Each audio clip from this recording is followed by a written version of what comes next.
Before we lift our hearts in prayer, let's pause and quiet our minds to receive God's truth. His word is our foundation, steady, unchanging, and full of life. As we reflect on Scripture, may it prepare our hearts to speak with Him honestly and openly.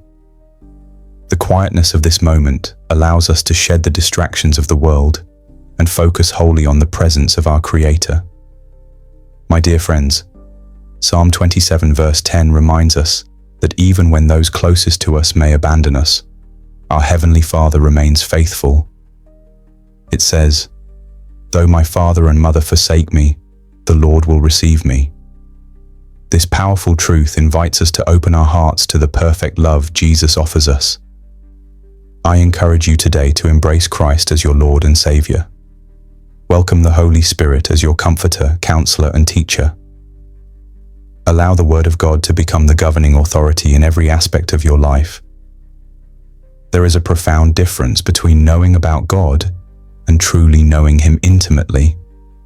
One is merely intellectual, while the other transforms our very being. The relationship our Creator desires with each of us goes beyond superficial religious practice. It reaches into the deepest chambers of our hearts. He calls us to walk with Him daily, communing with Him in every circumstance. Our world is filled with deception, and sin itself deceives the heart. But Jesus Christ declared Himself as the way, the truth, and the life. I urge you not to choose what seems convenient when it contradicts divine instruction. Whoever you are and wherever life has taken you, choose to follow Jesus. People may walk away, relationships may fail, but the Lord remains steadfast in His promise to never leave nor forsake you. This promise stands regardless of your past mistakes or current struggles. Consider how Scripture emphasizes the value of time spent with our Creator. The Scriptures teach us in Psalm 5 verse 3, "In the morning, O Lord, you hear my voice. In the morning I lay my requests before you and wait in expectation." Then Mark chapter 1 verse 35 reveals, "Very early in the morning, while it was still dark, Jesus got up, departed from the house, and went to a solitary place where He prayed." If the Son of God Himself prioritized this communion with the Father, how much more should we recognize our desperate need for the same connection? There is something truly special about devoting our earliest moments to God. When we consecrate our mornings to prayer and Scripture, we invite divine presence into our day from its very beginning. This practice sets the spiritual tone for everything that follows. Morning devotion allows us to tune our spirits to the frequency of heaven, enabling us to hear God's voice more clearly and be guided by His Spirit throughout the day. This sacred morning time empowers us to overcome whatever challenges may arise. I personally strive to make this my daily practice. Each morning, I lift my voice in praise to God, expressing gratitude for the gift of another day and for the breath of life He provides. Regardless of what difficulties await, I remember that the joy of the Lord is my strength. The world may crumble around us, but those who have established their foundation on the rock of Christ will stand firm amid the storm. Perhaps you can relate to reaching a place of understanding that worldly treasures are temporary. The robust health we enjoy today offers no guarantee for tomorrow. Our talents and abilities, however impressive, will not last forever. The wealth we accumulate holds no value on Judgment Day.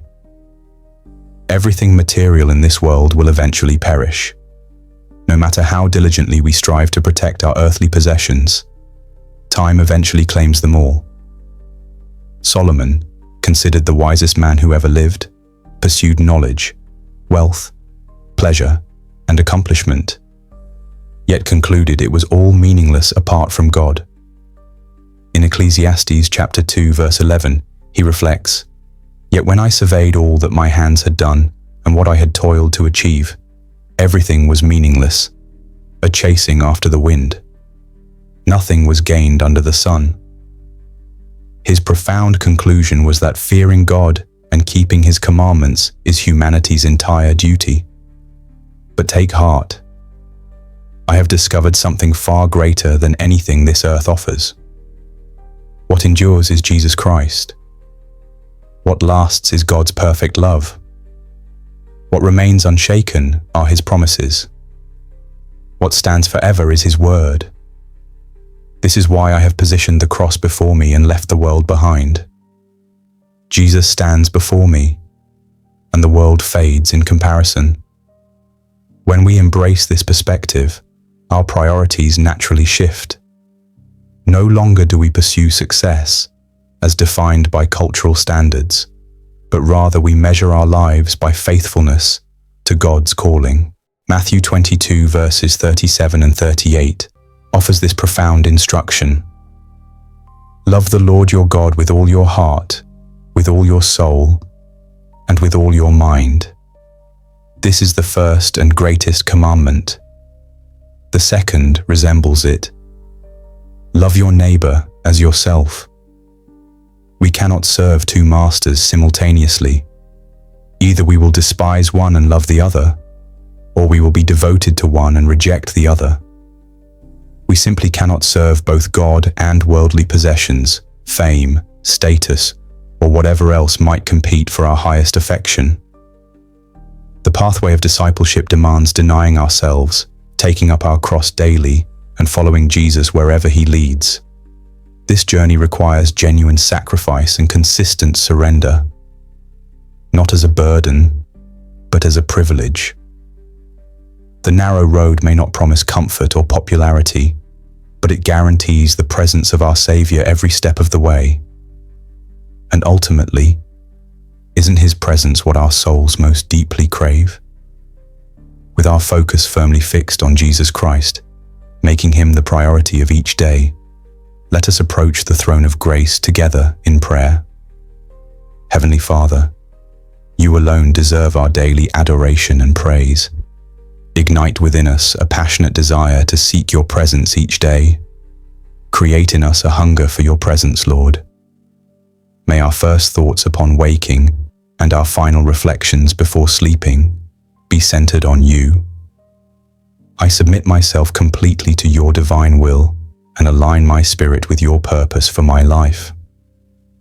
Your word declares in Jeremiah chapter 29 verse 11 that You know the plans You have for us, plans to prosper us and not to harm us, plans to give us hope and a future.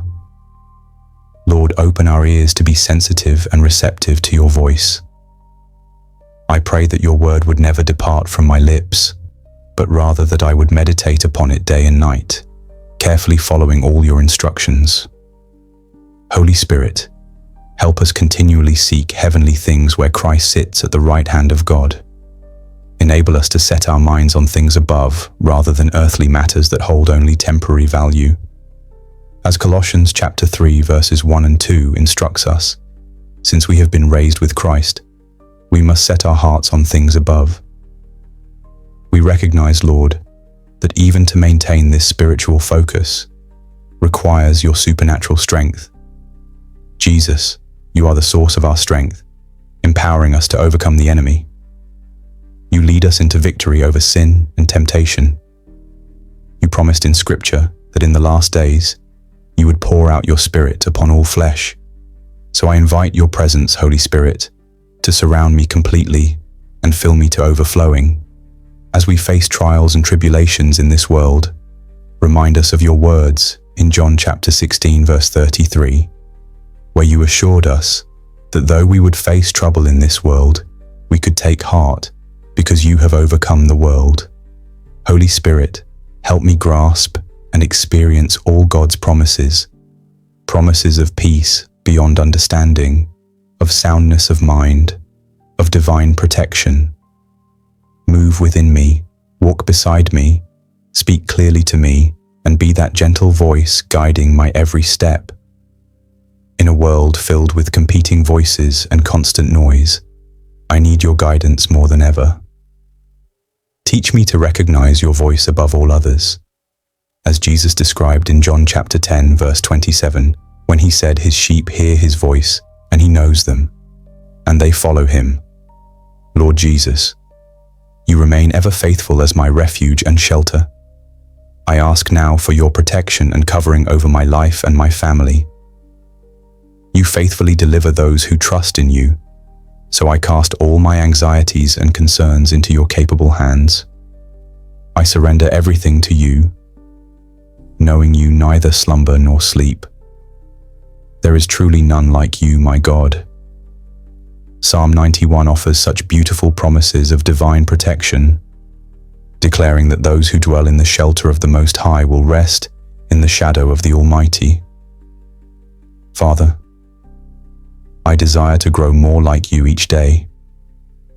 Grant me a closer walk and deeper relationship with you. I pray to consistently walk in the Spirit, so I won't fulfill the desires of the flesh.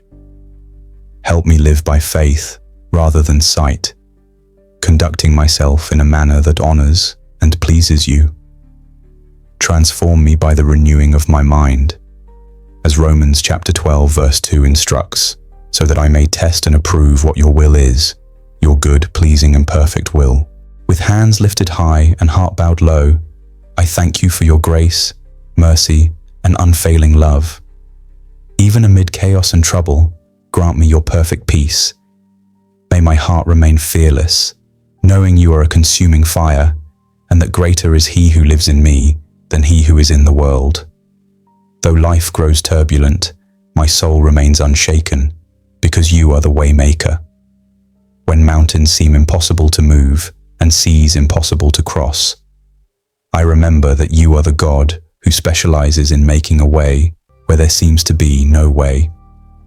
I bless your name for the grace and peace you've multiplied in my life and family.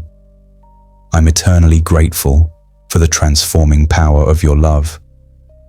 We declare that you alone are our master and leader. No one can serve two masters. Light and darkness cannot coexist. We choose to follow the light of Christ without reservation. John chapter 8 verse 12 reminds us that you are the light of the world, and whoever follows you will never walk in darkness but will have the light of life. Holy Spirit, work within our hearts and minds to foster a commitment that says, "Not my will, Lord, but yours be done." This journey isn't about my desires or feelings. It's entirely about you, Jesus. Give us hearts so devoted to you that we willingly crucify our fleshly passions and desires as we carry our cross daily. Help us to embrace the truth of Galatians chapter 2 verse 20, that we have been crucified with Christ and we no longer live, but Christ lives in us. May my life serve as a living testimony to your grace, mercy, favor, and boundless love. Your compassion never ends, and your grace remains truly amazing. Thank you for hearing this prayer. I place my trust in you and your eternal word. In the precious name of Jesus Christ, I pray. Amen. May every word of this prayer become a living blessing over your life in Jesus' mighty name. If you're carrying a specific need today, we'd count it a privilege to stand with you in prayer. Share your request below so we can lift you up together. May the unshakable peace and overflowing grace of Christ surround you today and always.